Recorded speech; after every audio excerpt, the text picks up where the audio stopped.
alien encounters, global warming, nuclear war, economic depression, global pandemic, exploding sun, natural disasters, i.e. supervolcanoes, earthquakes, hurricanes, tsunami, and tornado. Hey, you say tornado, I say tornado. No, I don't, I'm being silly. Tornadoes, large comets hurling through space, blowing up the earth or knocking it off its axis. The Welsh, spontaneous combustion. Sea monsters, sea monkeys, monkey see, monkey do, monkey fling his poo-poo-poo at you. Cancer, AIDS, vaccinations, paper cuts, monsters under your bed and in your closet, Gary Busey intoxicated, Gary Busey sober, zombies, Gary Busey as a zombie, and finally tap water. Don't we already have enough to be freaked out about? Do we really need another reason to fear the end is nigh? The answer, apparently, is yes! 2012. Or 2012. If you haven't heard about 2012, then you're not hip to the end of the world lingo. Guess what? Hollywood is making a movie about it.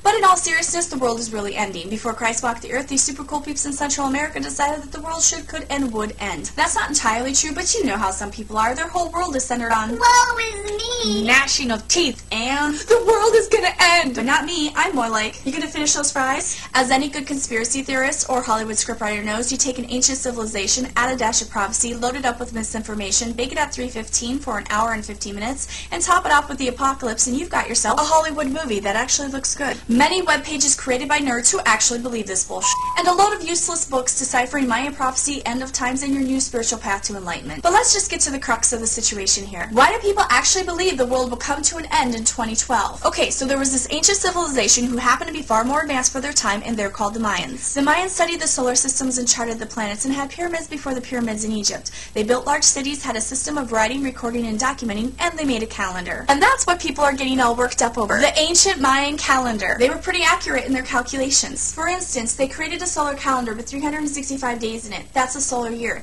They also built a pyramid named after Kukulkan, which was their supreme deity, and the pyramid was a three-dimensional calendar. And that's pretty cool considering that the Mayans built their calendar system when the rest of Europe was in the Dark Ages. But the Maya were interested in a 260-day cycle as well. They called this calendar the Tolkien. It consisted of 13 numbers and 20 day signs, 13 times 20.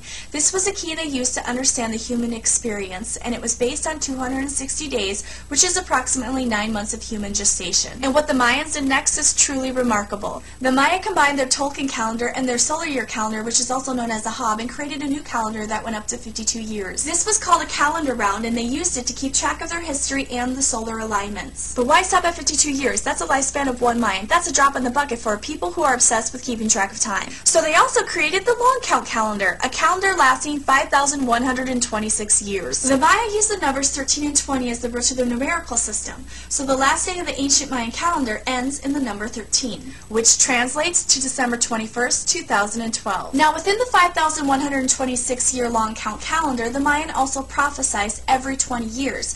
These periods are known as katuns, and each katun would repeat itself every 260 years. How do we know this? Nerds. Nerds with the purpose to solve this mystery. They were able to decipher the hieroglyphics written by the Maya. But let's back up and look at what happened after the Spanish came to Central America and really messed everything up. Cortez and his Spanish priests devastated the Mayan people and the area. They forced the Mayan to give up their devil worship and convert to Christianity, and in doing so, held a big bonfire. The priests destroyed almost all Mayan written record. Only 4 codices were salvaged. They made their way to Europe, were discovered, and deciphered. One particular codex full of hieroglyphics described the Mayan calendars and prophecies, especially Doomsday, the Apocalypse, the end of times, Judgment Day, the Day of Reckoning, the end of the world as we know it. But our calendars end every year December 31st, so why are we giving so much attention to the ancient Maya prophecy of the world ending in 2012? It might have something to do with the fact that the Mayans are precise and accurate in predicting solar events happening thousands of years after they predicted it.